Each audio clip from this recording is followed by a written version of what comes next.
South, said the captain.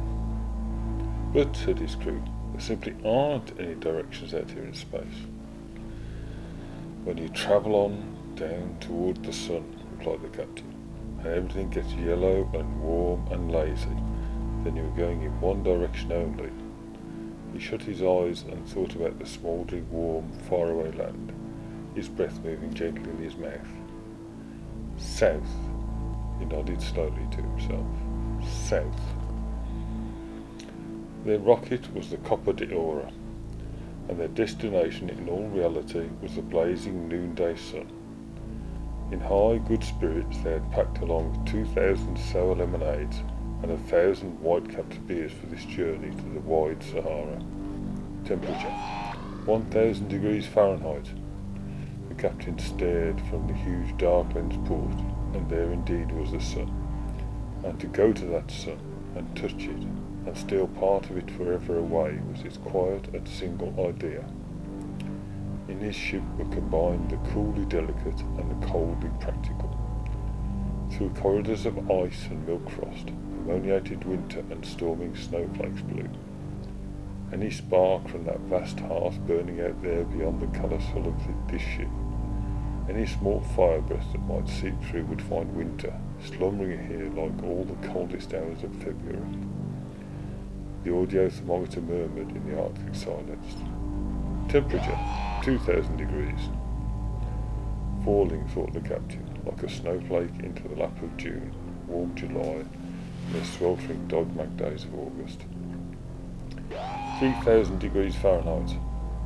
Under the snowfields, engines raced, refrigerants pumped 10,000 miles per hour in rhymed boa constrictor coils.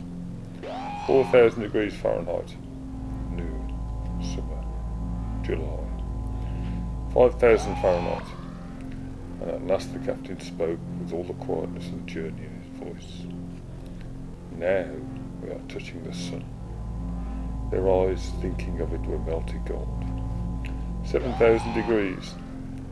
Strange how a mechanical thermometer could sound excited, though it possessed only an emotionless steel voice.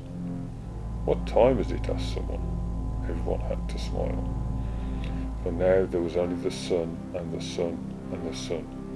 It was every horizon, it was every direction. It burned the minutes, the seconds, the hourglasses, the clocks. It burned all time and eternity away. Temperature? The dials jumped 4,000 degrees. Look, will you look? Their icicle was melting. The captain jerked his head to look at the ceiling. As if a motion picture projector had jammed a single clear memory frame in his head, he found his mind focused ridiculously on a snow scene whipped of childhood. As an icicle fell with the sound of a single chime on the pavement below. Auxiliary pumps broken, sir. Refrigeration. We're losing our ice. A shower of warm rain shivered down upon them. The captain jerked his head right and left. Can you see the trouble? Don't stand there, we haven't time. The men rushed. The captain bent in the warm rain, cursing, felt his hands run over the cold machine, felt them burrow and surge, and while he worked he saw a future that was removed from them by the merest breath. He saw the skin peel from the rocket beehive, men thus revealed, running, mouths shrieking soundless.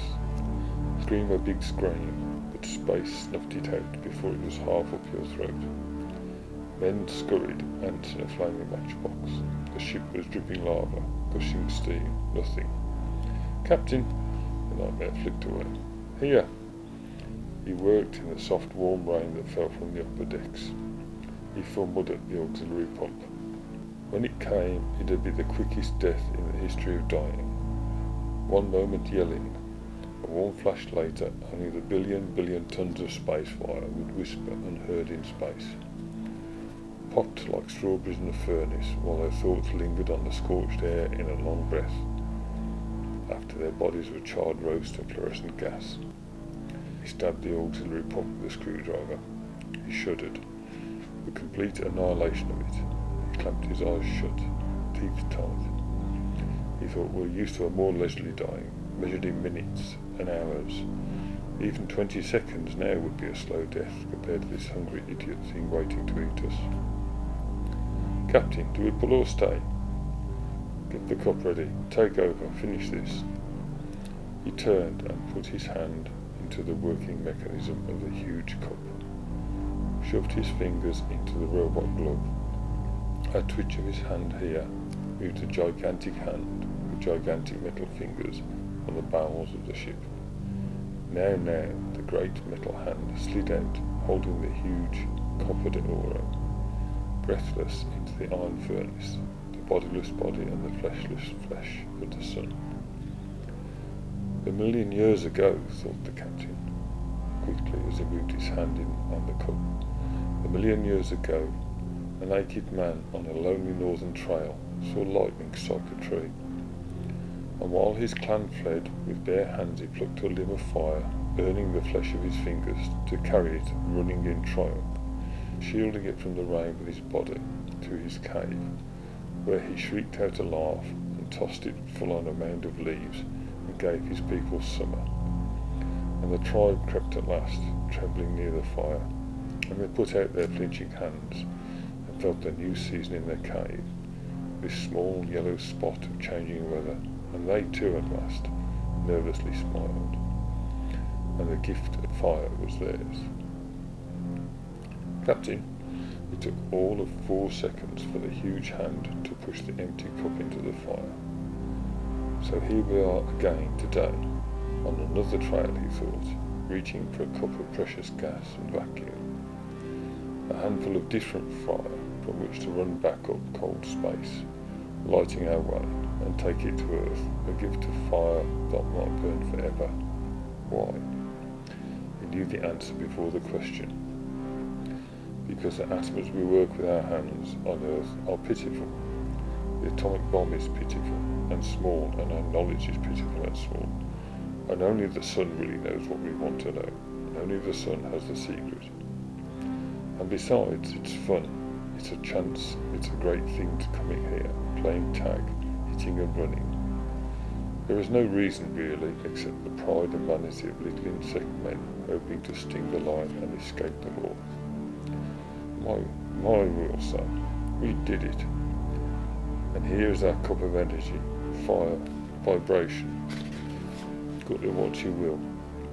That may well power our cities and sail our ships, and tan our children and bake our bread for 1,000 years until it is well done. Here from this cup, all good men of science and religion drink. Warm yourselves against the night of ignorance, the long snows of superstition, the cold winds of disbelief, and from the great fear of darkness in each man. So we stretch out our hand with a beggar's cup. Aha! The cup dipped into the sun. It scooped up a bit of the flesh of God. It scooped up a bit of the sun. The blazing thought, the blinding philosophy that set out and mothered a galaxy, that idled and swept planets in their fields, and summoned or laid to rest lives and livelihoods. Now slow, whispered the captain. What will happen when we pull it inside? That extra heat now, at this time, Captain. Auxiliary pump all repaired, sir. Start it. The pump leaped on. Close the lid of the cup, and inside now, slow, slow. The beautiful hand outside the ship trembled. A tremendous image of his own gesture sank with oiled silence into the ship body. The cup, lid shut, dripped yellow flowers and white stars, slid deep. The audio thermometer screamed. The refrigeration system kicked. Ammoniated fluids banged the walls like blood in the head of a shrieking idiot. He shut the outer airlock door. Now. They waited. The ship's pulse ran. The heart of the ship rushed, beat, rushed, the cup of gold in it. The cold blood raced around, about, down, through, about, down, round, through. The captain exhaled slowly. The ice stopped dripping from the ceiling. It froze again. Let's get out of here. The ship turned and ran. Listen, the heart of the ship was slowing. slowing. The dials spun on down through the thousands, the needle word invisible. The thermometer voice chanted the change of seasons. They're all thinking now, together. Pull away and away from the fire and the flame, and the heat and the melting, and the yellow and the white. Go on out now to the cool and dark. In 20 hours perhaps they might even dismantle some refrigerators, let winter die. Soon they would move in a night so cold it might be necessary to use the ship's new furnace, draw heat from the shielded fire they carried now like an unborn child. They were going home. Well, said the captain, sitting, eyes shut, sighing. Well, where do we go now, eh? Where are we going? He felt his men sitting or standing all about him, the terror dead in them, their breathing quiet. When you've gone a long, long way down to the sun, and touched it, and lingered, and jumped around and streaked away from it, where are you going then? When you go away from the heat and the noonday light and the laziness, where do you go? His men waited for him to say it out. They waited for him to gather all the coolness and the whiteness and the welcome and refreshing climate of the word in his mind. There's only one direction in space from here on out, he said at last. They waited. They waited as the ship moved swiftly into cold darkness, away from the light. North, murmured the captain. North.